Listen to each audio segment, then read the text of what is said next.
சீரியல்களின் full எபிசோடுகளை Sun டிவியில் ஒளிபரப்பான உடனே எக்ஸ்க்ளூசிவாக சன் நெக்ஸ்டில் மட்டும் ஃப்ரீயா பாருங்கள்.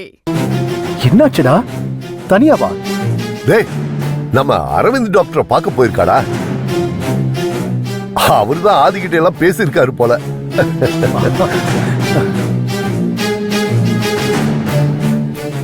டாக்டர்னு உடனே நான் பயந்துட்டேன்ப்பா. அதெல்லாம் ஒண்ணு இல்லடா. பவி, வா வந்து உட்காரு.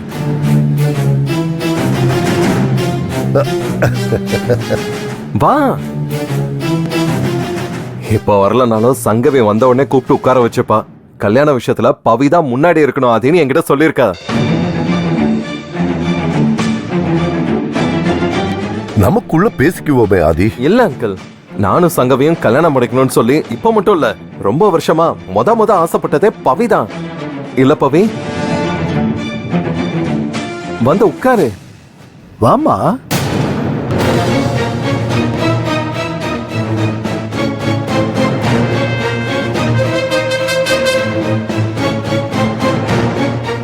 உட்காரு.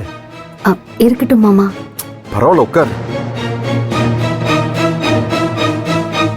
சரிடா, முறைப்படி என்ன செய்யணும்னு சொல்லு. இல்ல சங்கவி வந்துட்டோம், இல்லனா என்ன விட்டு வைக்க மாட்டா. அதுவும் சரிதான்டா.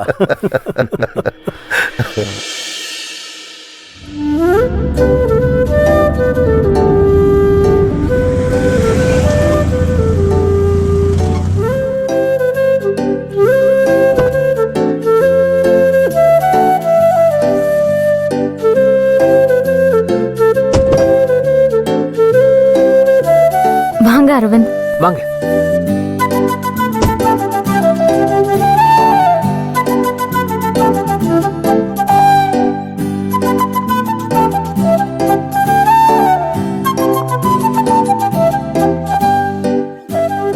அங்கிள். ஆமா. சங்கவி, சீத்தம்மா எப்படி இருக்கேன்? அழகா இருக்க.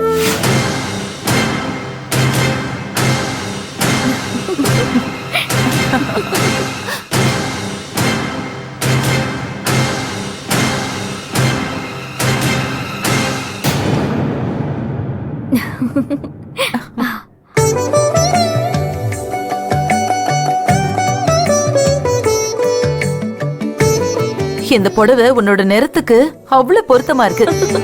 ஜரிகை கூட சூப்பரா இருக்கு. தேங்க்யூ சீத்தம்மா.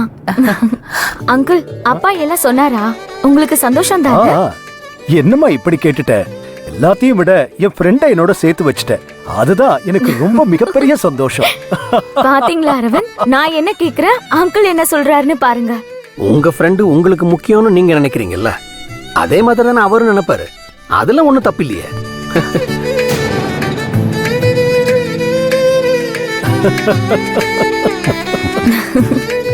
அங்கிள், எங்க ஃப்ரெண்ட்ஷிப் இன்னைக்கு நீடிச்சிருக்குன்னா அதுக்கு பவிதா காரணம்.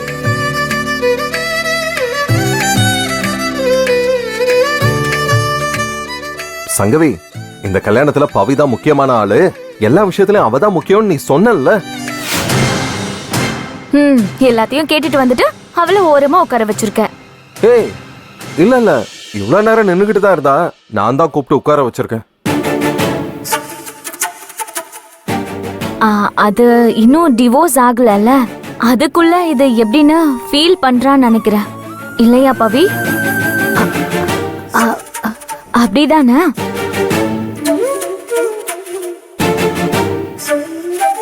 பவி, நீ அத பத்தி எல்லாம் ஒன்னும் நினைக்காத. ஃபார்ம்ல டிவோர்ஸ் கிடைச்சதுக்கு அப்புறம் தான் மத்த விஷயங்கள்லாம் மூவ் பண்ண போறோம், சரியா? Don't worry. உனக்கு ஓகே தானே?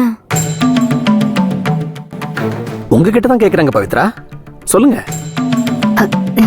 நான் சொல்றதுக்கு என்ன இருக்கு, நடக்கட்டும்.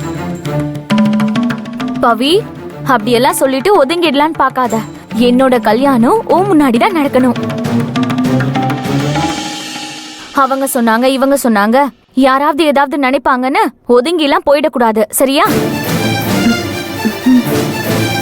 என்ன சங்கவி, இவ்ளோ அழுத்தி சொல்லணுமா என்ன? உன் கல்யாண பேச்ச உங்க வீட்டுல எடுக்கிறதுக்கு முன்னாடியே அந்த பேச்சை எடுத்தது பவிதான். மறந்துட்டியா? மறக்கலாம் இல்ல, அதனால தான் சொல்லிட்டு இருக்கேன். நீ சொல்லவே வேணாம். என்னைக்கு கல்யாணம் பவி எதிர்பார்ப்போட இருக்கா. இல்ல பவி? ஆ, அப்புறம் என்ன தாமோதரா, மத்த விஷயம் எல்லாம் பேசிடலாமா? இருங்க இருங்க, நல்ல விஷயம் பேச வந்திருக்கீங்க. முதல்லயே சொல்லியிருந்தா ஸ்வீட் ரெடி பண்ணிருப்பேன்.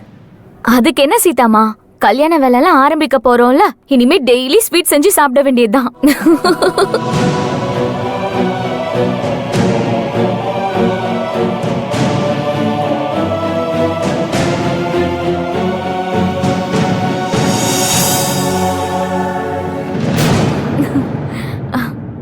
பவி கொஞ்சம் வாயேன். இல்ல வந்தனா சிம்பிளா ஏதாவது ஸ்வீட் செய்யலாம். ஹெல்ப்புக்கு நீ இருந்தனா கொஞ்சம் நல்லா இருக்கும். வா வா. சங்கவி, ஏமா நின்னுகிட்டு இருக்க? உட்காரு. ஆ, இப்ப ஹெல்த் எல்லாம் எப்படி இருக்கு? மாத்திரையெல்லாம் ஒழுங்கா எடுத்துக்கிறியா? இனிமே என்னடா, அதான் என் நண்பன் பழைய ராஜசேகர் எனக்கு கிடைச்சாச்சுல்ல. இனிமே எனக்கு ஒண்ணும் இல்ல. மாத்திரையெல்லாம் தூக்கி வீசிடலாம். டேய், டேய், டாக்டரை வச்சுட்டு அப்படியெல்லாம் சொல்லக்கூடாதுடா.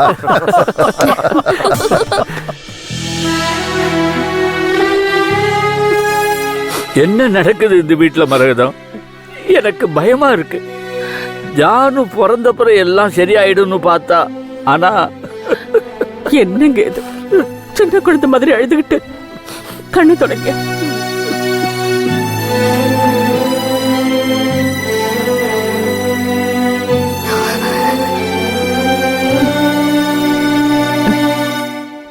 ஜானுக்கு நல்லா தூக்கம்ல. நைட்டு முழுக்க என்ன தூங்க விடாம பண்ணிட்டு மேடம் இப்போ ஜாலியா தூங்குறாங்க பாருங்க.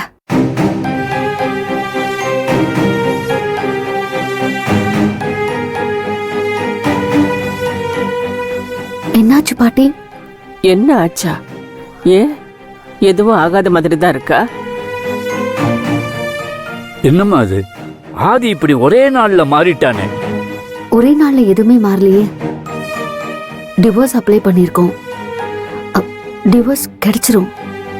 அதுக்கப்புறம் சட்டப்படி அவன் வாழ்க்கைய அவன் சூஸ் பண்ணி தானே ஆகணும். சட்டம் என்னம்மா சட்டம்? மனசாட்சி விட பெரிய சட்டம் என்ன இருக்கு? ஆனா ஆதி இப்படி மாறுவான்னு நான் எதிர்பார்க்கவே இல்லம்மா. இல்ல தாத்தா, அவன் தான் சரியான பாதையில போயிட்டு இருக்கான். போகட்டும். எங்களை சமாதானப்படுத்துறதுக்காக பேசிக்கிட்டு இருக்க. மத்த விஷயங்கள்ல எல்லாம் எங்க பேத்தி எவ்வளவு விவரமா இருக்கான்னு நாங்க பெருமைப்படுற மாதிரி நடந்துகிட்டு